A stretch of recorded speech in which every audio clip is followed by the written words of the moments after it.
Strong and effective coordination is needed in our joint efforts in support to the implementation of the Paris Agreement and the Sendai framework. Integrated approaches to these common goals should be promoted to help building resilience at all levels. The countries in the Pacific region have set a very good example by developing the framework for resilient development in the Pacific. We have to reinforce our efforts to move beyond the response to disasters when they strike. We must find the best ways to prepare for the recovery before any hazard strikes. This will help to increase resilience of vulnerable communities, to improve early warning systems, and to strengthen safety nets and insurance against climate and disaster risks. We have already success stories from our ongoing projects, such as the ACP-EU Natural Disaster Risk Reduction Program, implemented by the Global Facility for Disaster Reduction and Recovery.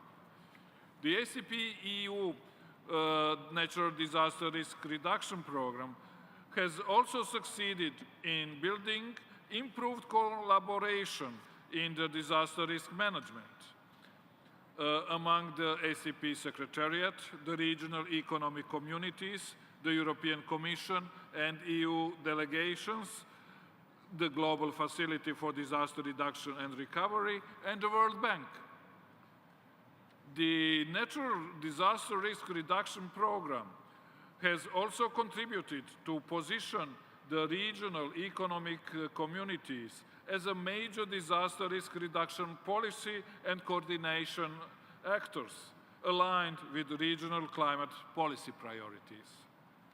In this context, it is important to note that the ACP Secretariat and the Commission will share the co-chairmanship of the GFDRR consultative group in the period from July 2018 to 2019. This will be a great opportunity to promote our joint ACP-EU objectives. Amongst the disaster risk reduction and resilience priority areas to be addressed under the 11th EDF intra-ACP strategy, it is important to recall the need for a rapid decision on the new phase of the ACP-EU Natural Disaster Risk Reduction Program, which has the potential to ensure a more effective and sustainable solution compared to other, more fragmented approaches. We are committed to assist in strengthening regional risk pooling schemes, such as the Caribbean Catastrophe Risk Insurance Facility, the African Risk Capacity, and similar regional risk pooling initiatives in the Pacific and Southwest Indian Ocean. In this perspective, the EU strongly supports the regional approach of the INSU Resilience Initiative, and we are looking forward to cooperate with our ACP partners in the new established INSU Resilience Global Partnership and catalyze additional support, including by the EU member states. Thank you very much. Thank you, Commissioner. With your permission, Madam President, and the EU co-chair being absent for a minute, I would like to give the floor to Mr. Cosmin Gheorghe Dinescu from Romania. Romania, please. Thank you very much, Mr. Co-President. Dear colleagues, Romania places a great value on addressing in-country vulnerabilities and emphasizes preventive action as a key component in disaster risk reduction, as well as enhanced capacity in crisis response. Natural disasters and climate change affect us all, threatening global development and our collective efforts to end poverty and boost shared prosperity. Moreover, as we know, when disasters strike, it is always the least fortunate who are the most vulnerable and suffer the most. Romania actively stands for the alleviation of poverty, building international security, ensuring sustainable economic development, and constructing an effective management of climate changes. We reinforced our commitment to address this global challenge by ratifying the Paris Agreement a year ago, as well as by making it one of the campaign priorities for our candidacy for a non-permanent seat in the UN Security Council for the term 2020-21 under the motto Sustainable Commitment for Peace, Justice and Development. At the national level, Romania developed its expertise on medical emergency interventions for mass casualties, and it is building its own national system for disaster risk reduction. Further, Romania hosts GeoEcomar, which is the National Institute for Research and Development in Marine, Coastal, River and Lacustrine Geology, Geophysics and Geoecology, which has been awarded the status of European Center of Excellence for its results on soil erosion. Soil erosion, which is an issue that many countries are faced with, and we will be happy to share our expertise. Last but not least, we have several intervention teams that are part to the European Emergency Response Capacity. We experienced a thorough process to get our crisis response capabilities up, and we are ready to work with all our partners to build systems for disaster risk reduction. In this context, I would like to mention that in April next year, during our presidency of the EU Council, Bucharest will host a conference titled Building Resilience to Natural Disasters, dedicated especially to small island development states. We stand ready to work with all our partners to address these challenges that affect us all. Thank you very much for your attention. Thank you to Romania. I don't have any other interventions on the EU side, so with this, Madam Co-President, I give it back to you. Thank you. Thank you, Co-President, and thank you, Romania, for your interventions, and in particular for your recognition of the importance of preventative measures as fundamental. It's better to prevent than, of course, to have to reconstruct. And of course, recognizing the sad fact that when disaster strikes, it is the vulnerable who are most impacted, and we should never lose sight of that. Thank you for also the other matters, including the conference, which you have brought to our attention. On this side, the independent state of Samoa, I believe you are first on our subscription. Samoa, you have the floor, Deputy Prime Minister. Thank you very much, co-chairs.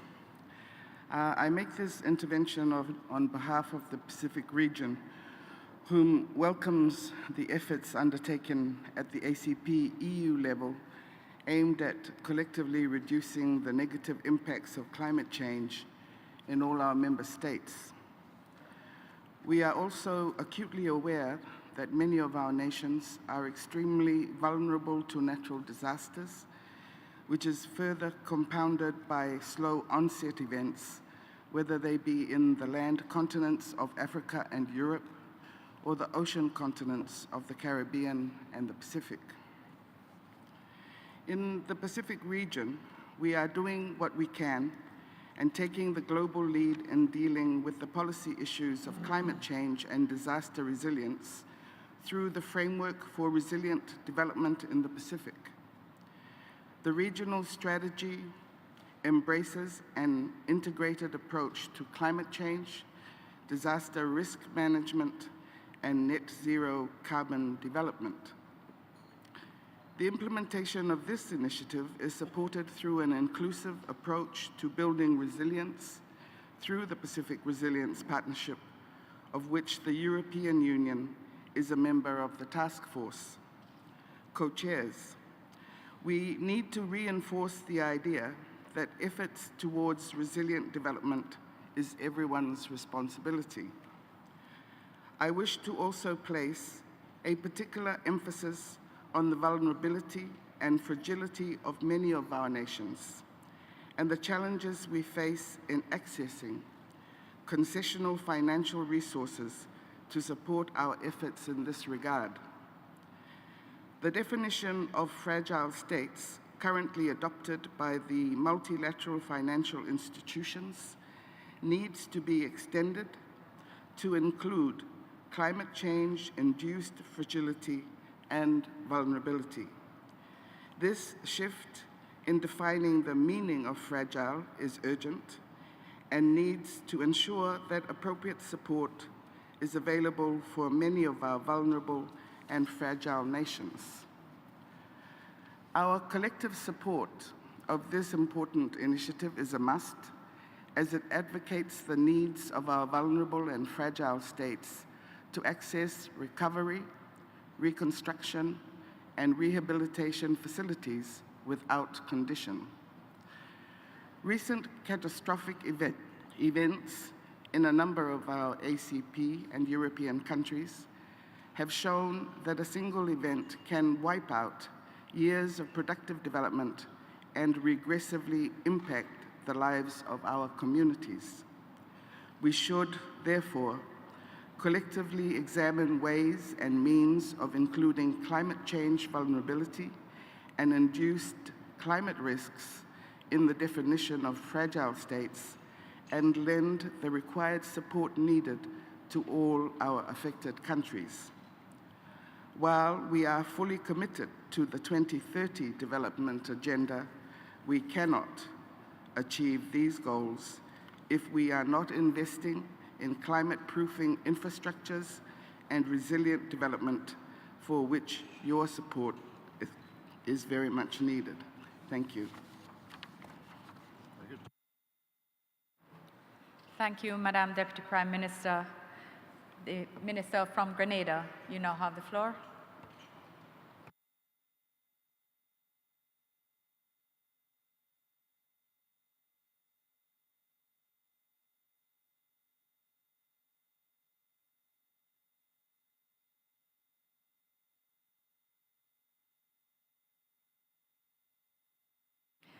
I understand that the Minister from Grenada is not able to take the floor at this time.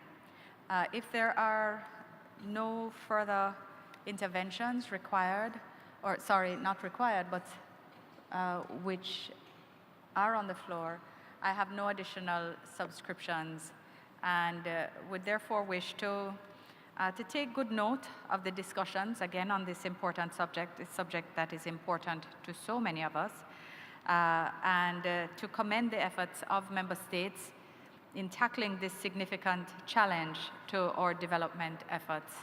And we would just add that Romania, we do look forward when your country takes the presidency to working with you on this very important matter. Madam President, it may now be an appropriate time for us to address item 6 on the agenda, which is the matter of the joint declaration under climate change, should you be willing.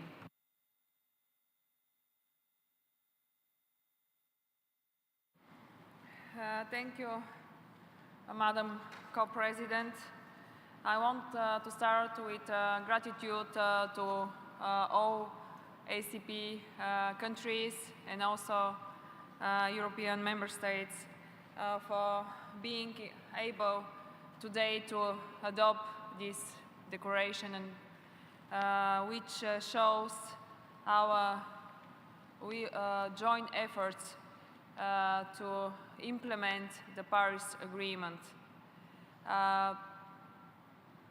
Just the last point shows the discussion on the last point shows how important it is we to stay together and to show the rest of the world that this is the most important task ahead of all of us, which is linked with sustainable development, which is linked with progress, which is linked with economic development and security.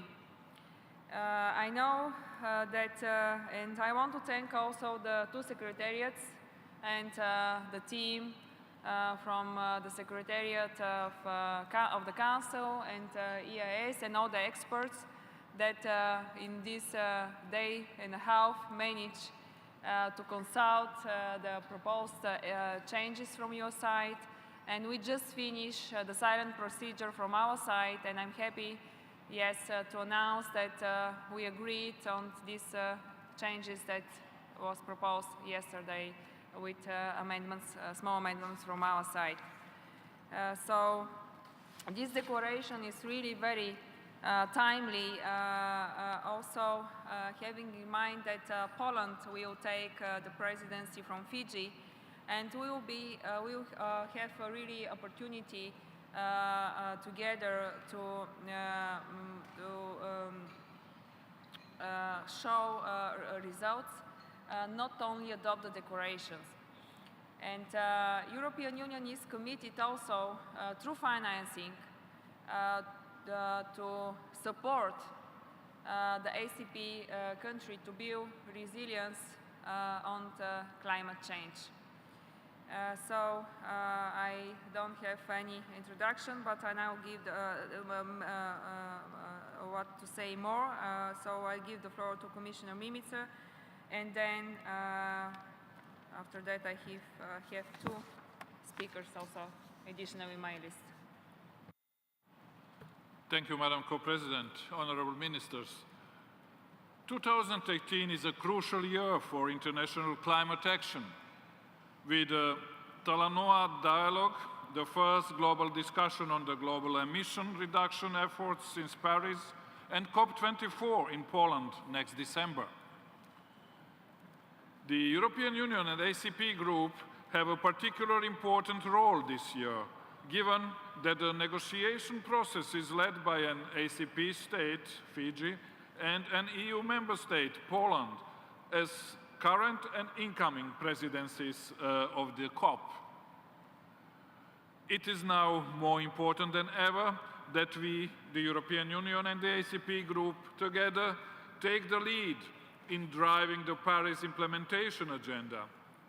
We must push for strong alliance among countries who share the vision on global transformation to a climate-resilient, low-carbon society.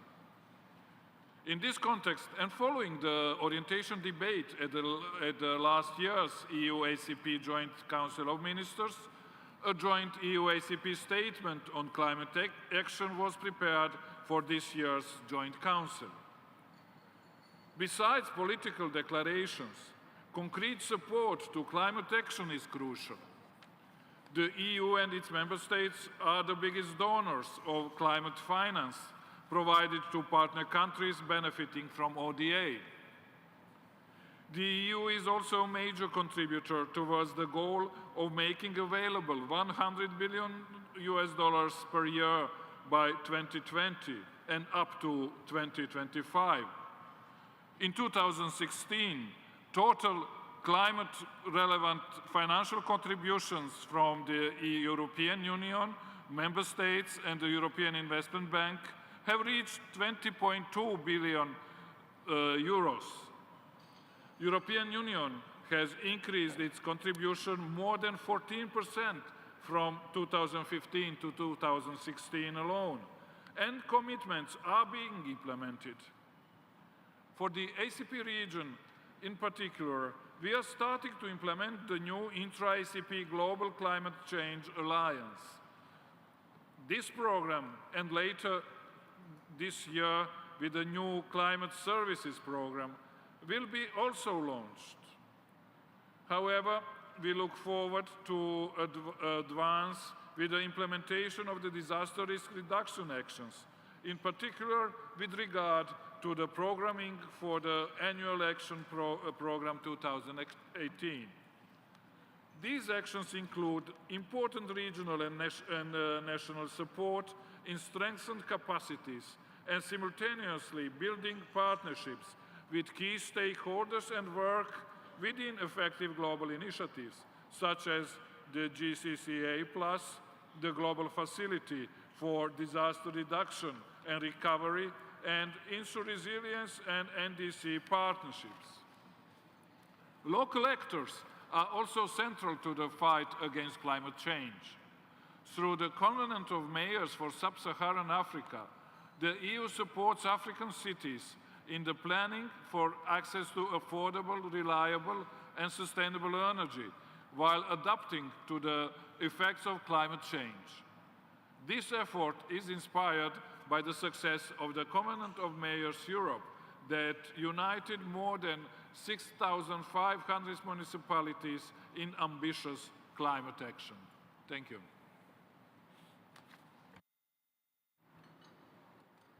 Now I give the floor to Rowan from Poland. What is he? Thank you, Madame Co-President. Tout d'abord, je tiens à remercier le gouvernement. Firstly, I'd like to thank the Togolese government for organizing this session of the Council of Ministers in an excellent manner. I'd also to thank the government for the warm welcome, and I would like to thank you most sincerely on behalf of the Polish delegation. Your Excellencies, ladies and gentlemen, Poland fully recognizes the importance of the ACP region as one of the main EU partners in dealing with current global challenges such as the response to climate change, access to drinking water, and socio-economic development. As the presidency of the 24th Conference of Parties to the UN Framework Convention on Climate Change, Poland stresses the importance of close cooperation between the EU and the ACP countries on the Paris Agreement work program in order to finalize it during COP24, which will take place in Katowice. We believe that the outcome of COP24 cannot neglect any of the thematic areas under negotiations in order to reflect the compromise reached in Paris as truly as possible. We count on active support for achieving this goal from all parties to the convention. An important element of COP24 will also be the Talanoa dialogue. It fits in perfectly with the general understanding that it is necessary to take action to achieve the goal of the Paris Agreement. Therefore, we call for further EU-ACP cooperation on environmental and climate issues. Stepping up political dialogue will allow both the EU and the ACP countries to operate strategically in the areas where we share a common vision. Thank you very much. Thank you, Rowan. Now I give the floor to Ambassador of France.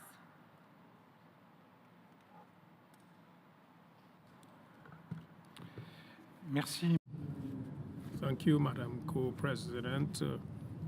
Firstly, on behalf of France, I'd like to thank the Togolese authorities for organizing this ministerial session in an excellent manner. It shows Togo's commitment to remain a regional pole of services in West Africa. On climate change, an issue which is dear to France, as you know, and the previous item attested to such importance. I'd like to say that we welcome the negotiation and adoption of this joint declaration, which highlights the main challenges ahead. Achieving the objectives of the Paris Agreement shows a strong commitment on all the parties, including a strong partnership between the European Union and the ACP in order to implement those commitments. In conclusion, we are of the view that preparing long-term ambitious strategies is a responsible approach in taking the necessary decisions for sustainable economic development. Thank you very much. Thank you, Ambassador. Co-chair, I don't have any other speakers in my list. Thank you, Co-chair. Since 2010, the ACP group has been actively working to fulfill its mandate as outlined in the revised Cotonou Agreement through the development and implementation of programs and projects related to climate change and disaster risk reduction. Notwithstanding our efforts to adapt to the adverse impacts of climate change, droughts, floods, hurricanes, cyclones, and extreme weather events continue to inflict severe damage to the lives and livelihoods of millions of our people and have affected negatively the economies of many vulnerable ACP states, and in particular small island developing states, least developed countries, and landlocked developed countries in Africa.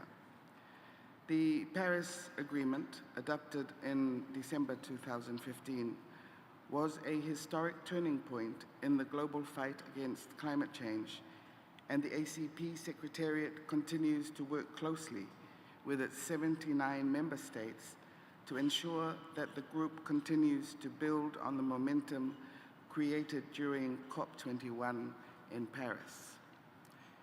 The ACP group also welcomes the outcomes of the Bonn Climate Change Conference, COP23, which made progress on the development of the rule book for the implementation of the Paris Agreement and adopted other important decisions under the leadership of the Fijian presidency. These decisions addressed issues related to the Talanoa Dialogue, pre-2020 implementation and ambition, Adaptation Fund, and the Local Communities and Indigenous Peoples Platform. In addition, the decisions on a Gender Action Plan, agriculture loss and damage, long-term climate finance, technology development and transfer, and capacity building will go a long way in moving the process forward. During 2018, and in preparation for the COP24, the ACP group will focus on supporting the revision and implementation of nationally determined contributions, contribute to the Intergovernmental Panel on Climate Change Special Report on Global Warming of 1.5 degrees, and monitor and contribute to the discussions at the global level as part of the Talanoa Dialogue. The group will also continue to collaborate with all partners, including, of course, the EU, to contribute to the success of COP24 to be held under the presidency of Poland and EU member states. The ACP group considers climate change as a cross-cutting issue which must be addressed in all sectors to ensure development from an economic, social, and environmental perspective. Climate change must be holistically and comprehensively addressed post-Cotonou at the national, regional, and intra-ACP levels. I now would like to recognize Guyana for their intervention.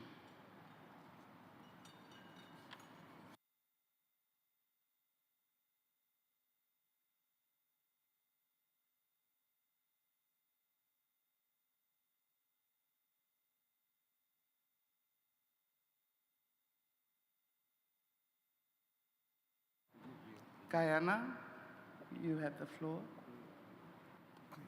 I was wondering whether I heard you correctly, Madam Co-President. At this point in time, I don't believe it's necessary to add any further comments because the co-presidents have themselves introduced and examined this item. Thank you very much. The chair recognizes Fiji.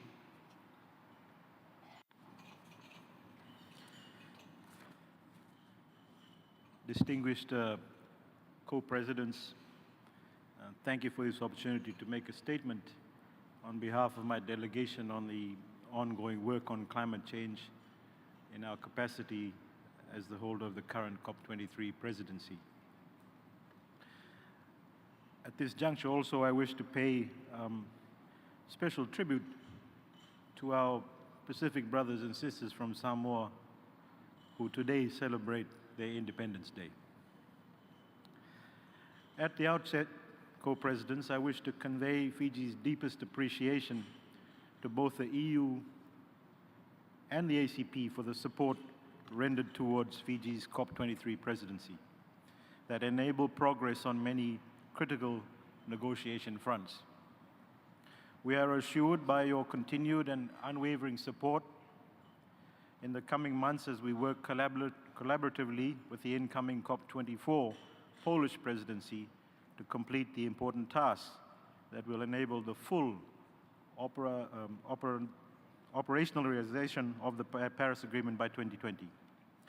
While important work remains to be done, COP23, buoyed by what we call the Buller spirit, made significant progress to advance the implementation guidelines of the Paris Agreement and recognize the importance of pre-2020 action and prepare for more ambitious action through the Talanoa Dialogue of 2018. The Fiji Momentum for Implementation decision adopted in Bonn underscores the importance of maintaining this momentum as we move forward with a heightened sense of urgency for completing this work. As our Prime Minister and the COP23 President, Mr. Bainimarama, has repeatedly said, the whole world is in the same canoe, and we must all fill its sail with a collective determination to move this process forward and deliver on the promise we made to each other in Paris. Co-presidents, countries will need to finalize the implementation guidelines at COP24 in Poland later this year.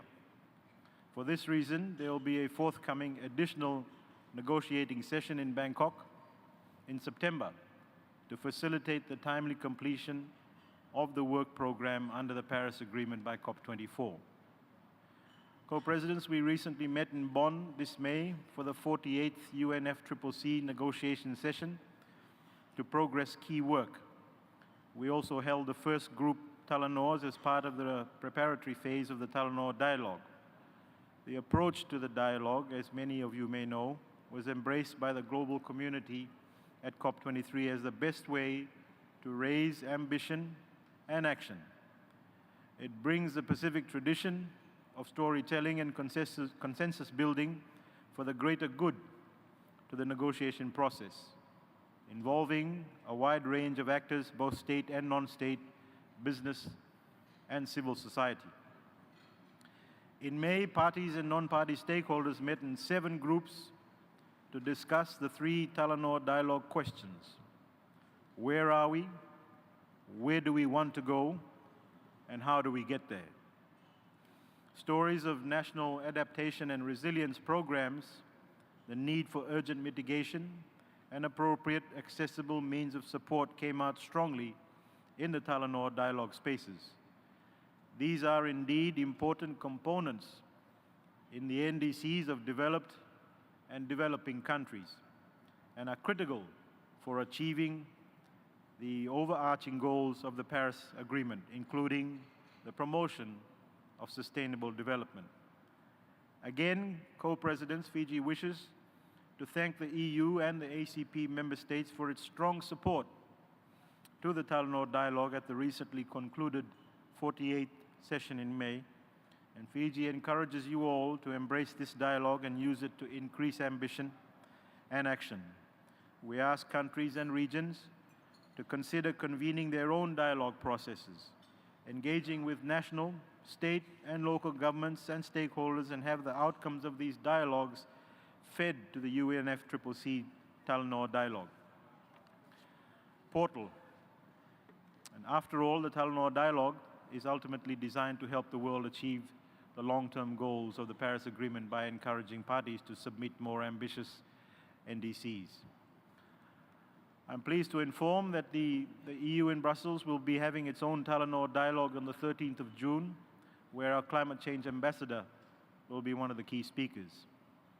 In this regard, when Fiji passes on the presidency baton to Poland in December, we hope the outcomes of the Talanoa Dialogue will catalyze and enhance climate action and ambition. It is vital for all to understand that at the moment, our collective NDCs are not on track to achieving the most ambitious of the Paris Agreement goals, so crucial for the security and prosperity of our peoples.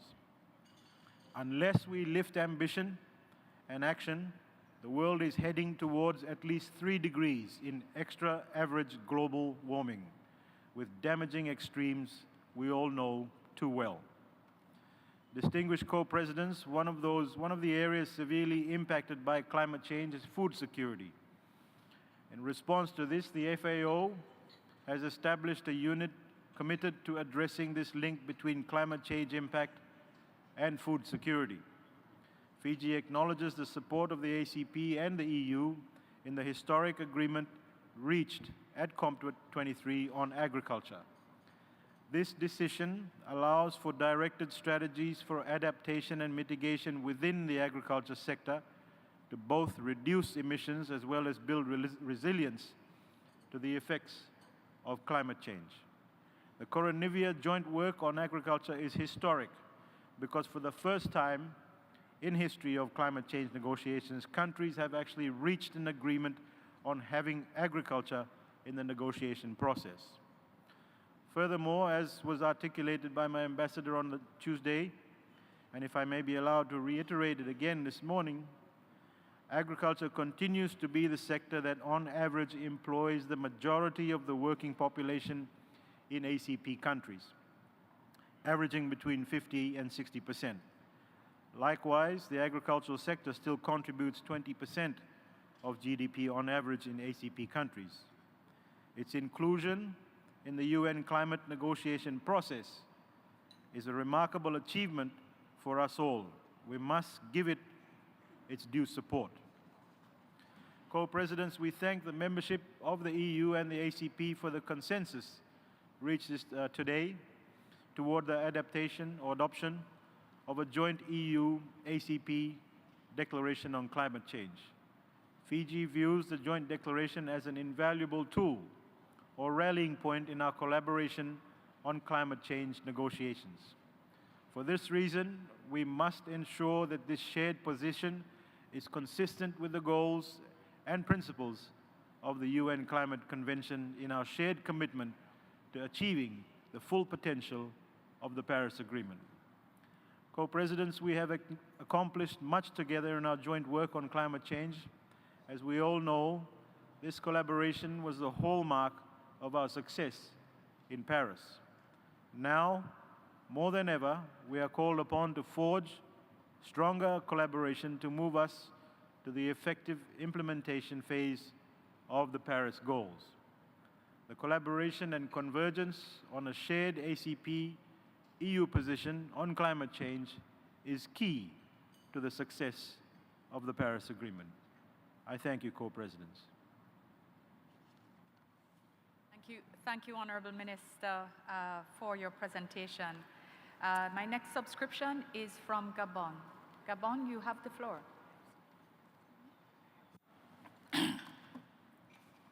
Merci. Thank you, Madam Co-President.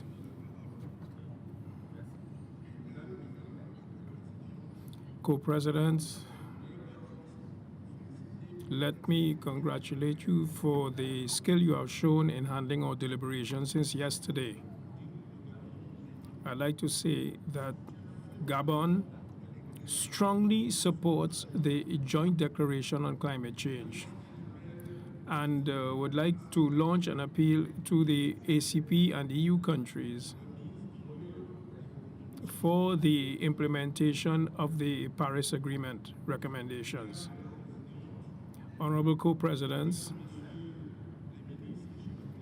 Ministers, dear colleagues, let me share with you Gabon's ambitions as regards climate change, and it's a twofold one.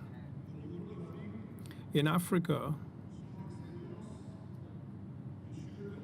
His Excellency Mr. Ali Bongo Onimba, President of the Gabonese Republic and President of the African Heads of State and Government Panel on Climate Change.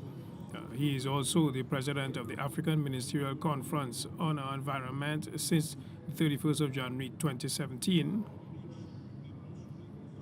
And imbued with the strong leadership of Gabon as regards climate change, agreed to speak out in favor of vulnerable African economies. He has repeatedly called on the international community to act as a matter of urgency in financing the implementation of the Paris Agreement. He also, in Bonn, during the COP23, that climate change means that we have our destiny in our hands. President Bongo has proposed the Continental Sustainable Energy Initiative under Agenda 2063 of the African Union to include the aspect of climate change. There are 3 pillars involved here. Operationalize and move further on African initiatives set up under the conclusions of the various COPs. Adjust African institutional framework to the issue of climate change for better coherence, and put in place a financing and resource harnessing strategy in place. That strategy cannot be put in place without the help of the international community, because the fight against adverse climate effects in Africa cannot be left up to the Africans alone, because we have other challenges we have to face. We don't have the necessary resources, and we are not responsible for what has happened in terms of climate change. Given that vulnerability, the continent 2 years ago launched the African Adaptation Initiative, which requires a budget of $5 million by 2020 in order to start working. During the One Planet Summit, the President of the Gabonese Republic launched an appeal for international solidarity and urged global financing and banking systems to invent innovative mechanisms of adaptation and mitigation.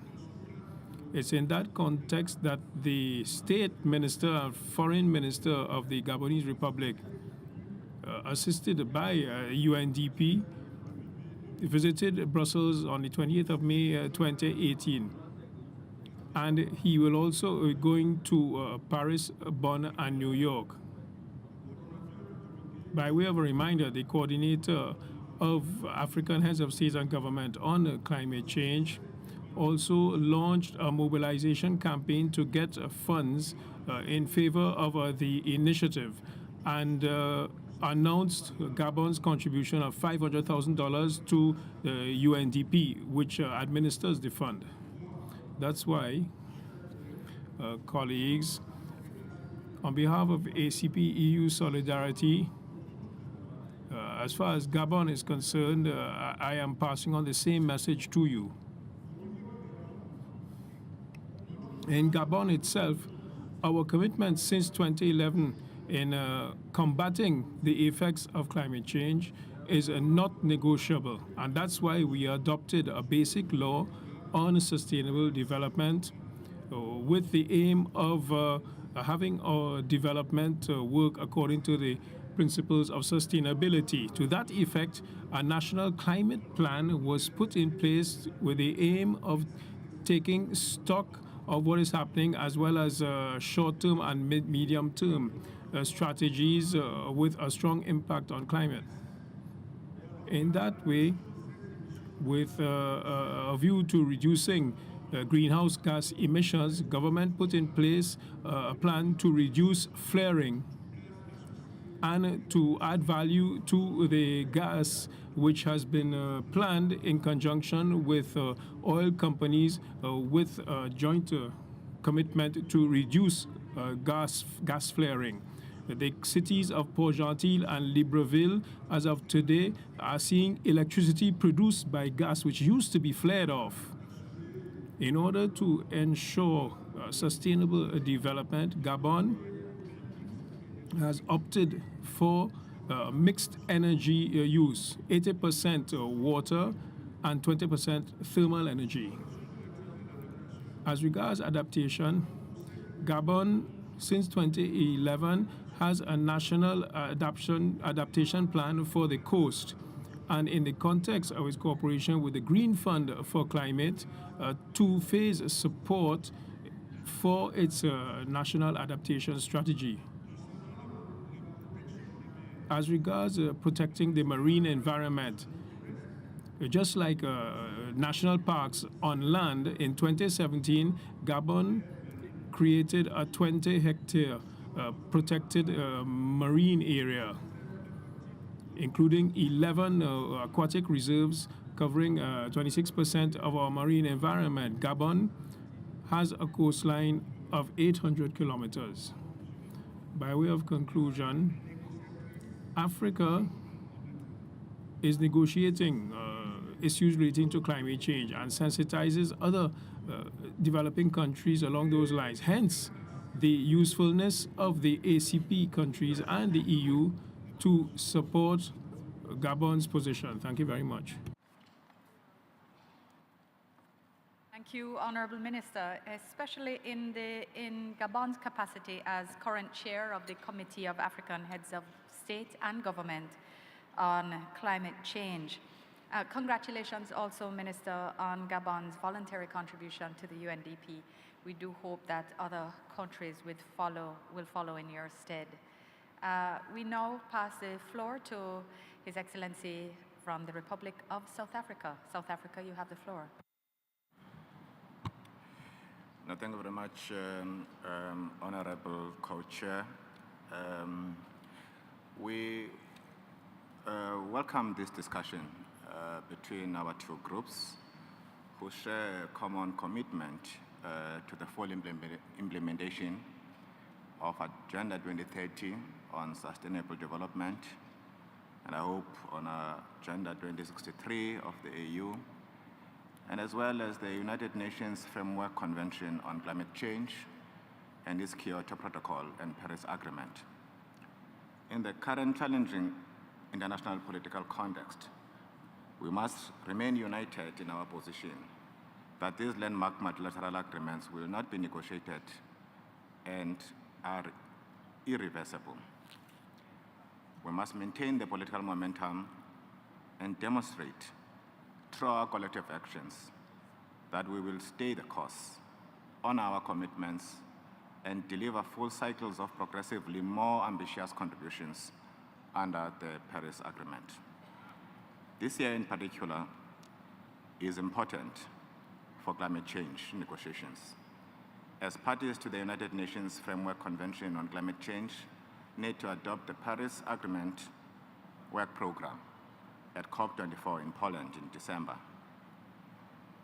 It will be important to ensure that this work program is clear, comprehensive, and fully consistent with the core principles of the Convention, in particular equity and common but differentiated responsibilities and respective capabilities.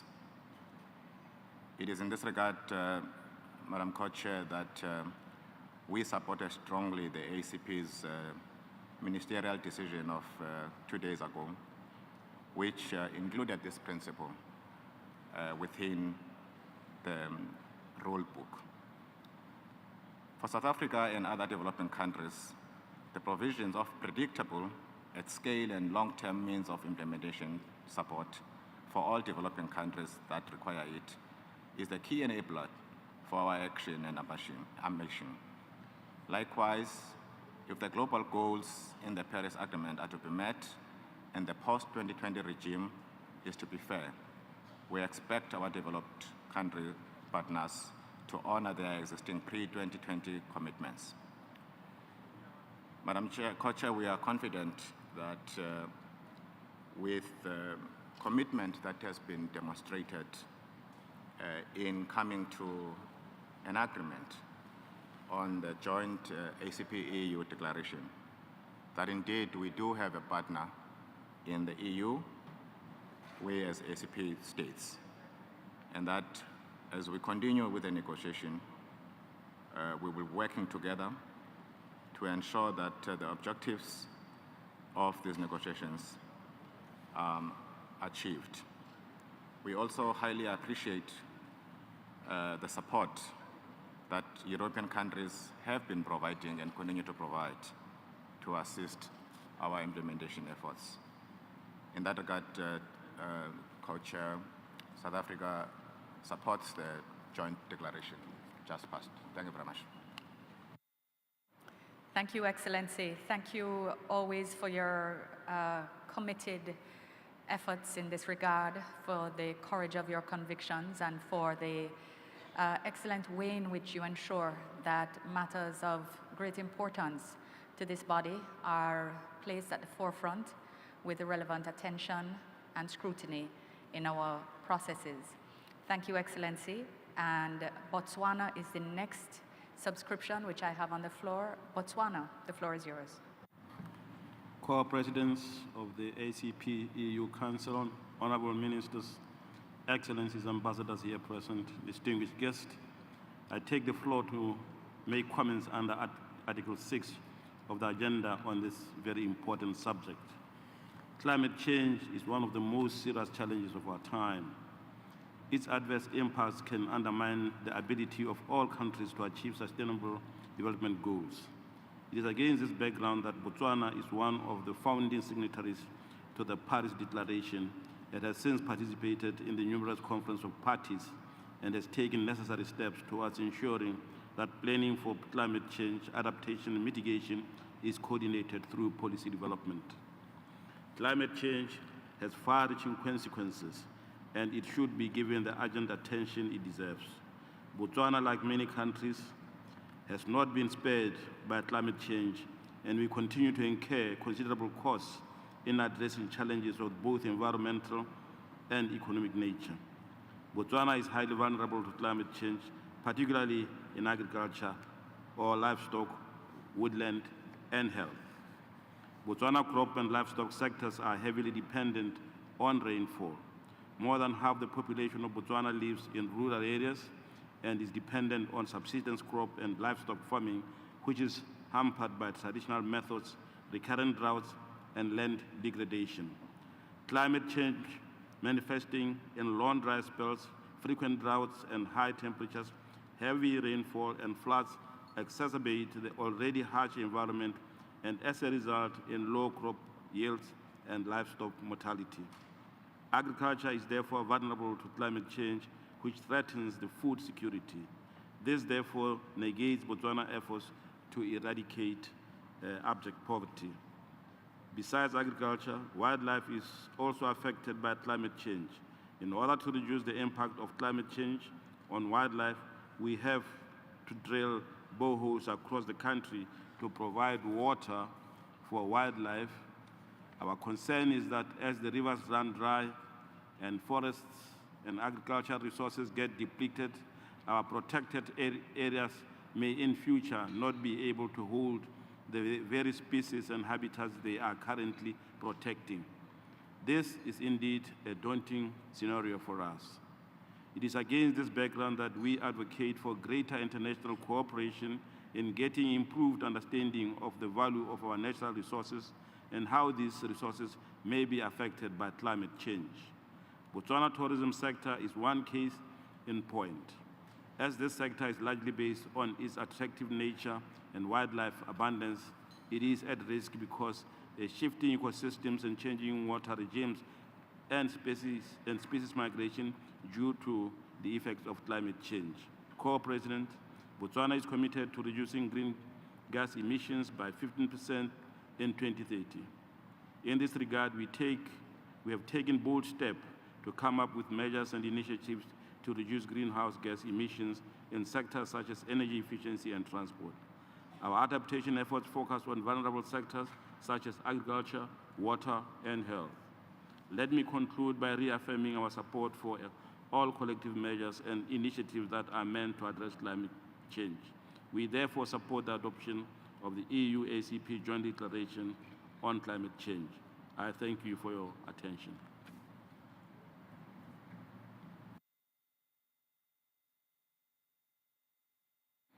Thank you very much, Honourable Minister, for again sharing with us not only the conceptual urgency of addressing climate change in tangible and transformational ways, but in also sharing with us the urgency of the matter from the perspective of your country.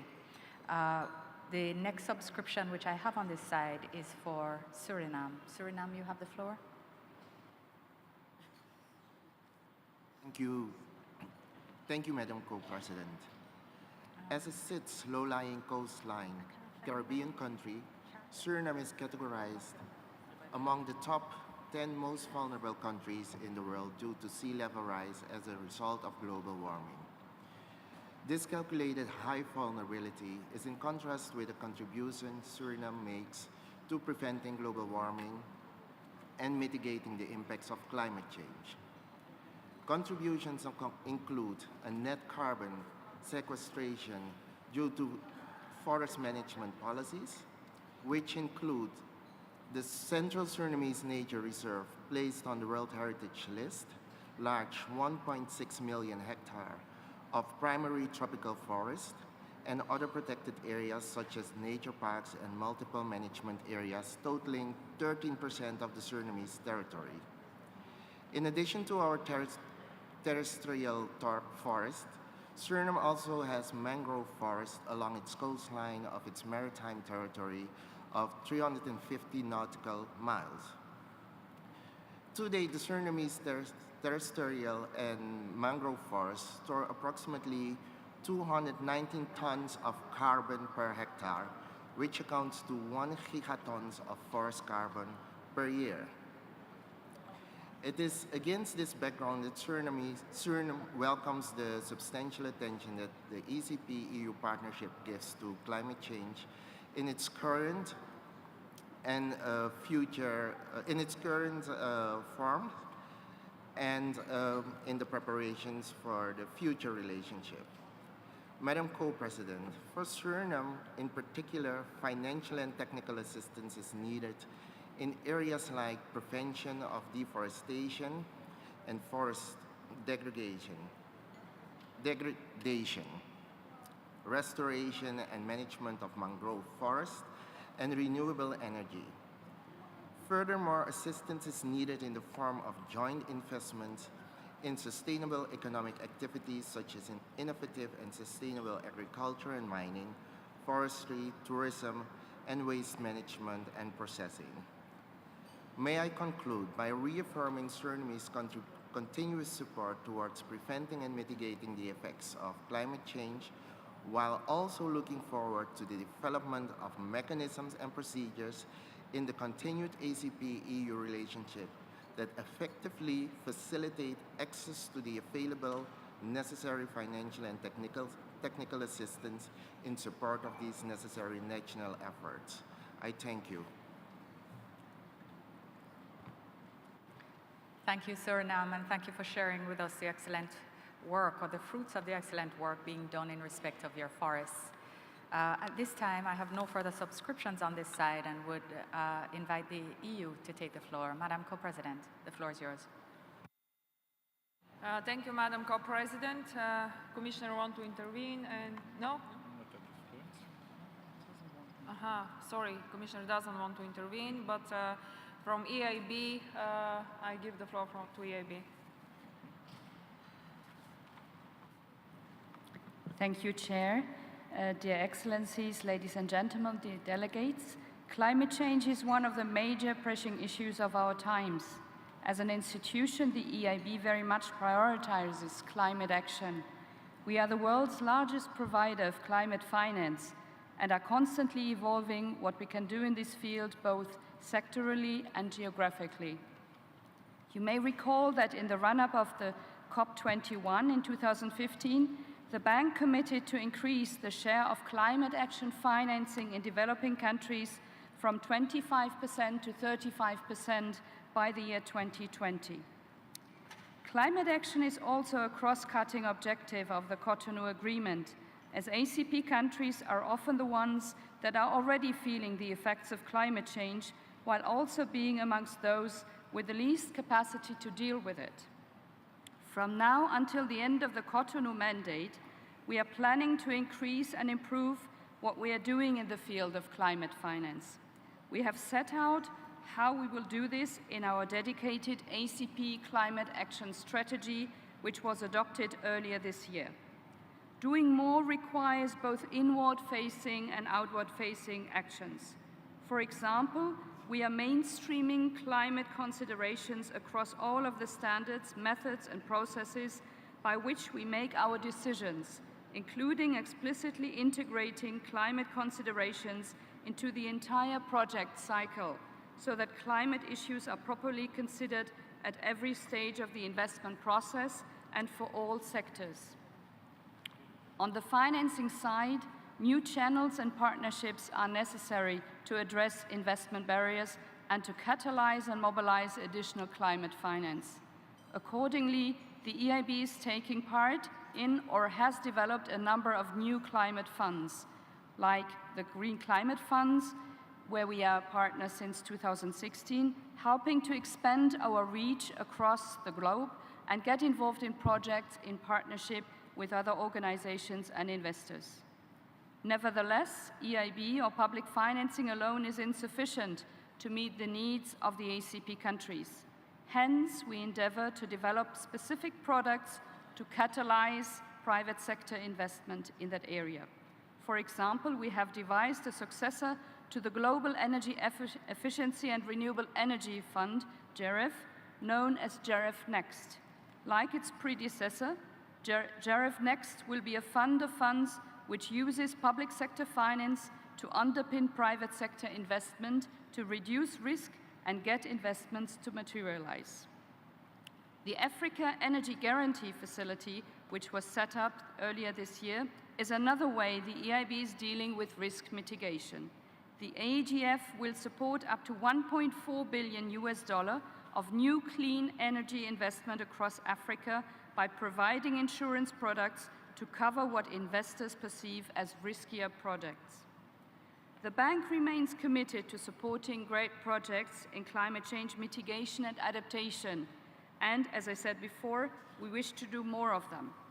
In the last year, 30% of ACP financing counted towards climate action, especially in sectors such as urban public transport, water and wastewater treatment, and geothermal and other renewable energy production. Our investments in climate funds and our partnerships with other institutions, such as the Caribbean Development Bank, will allow us to do more and help others get more done as well. Thank you.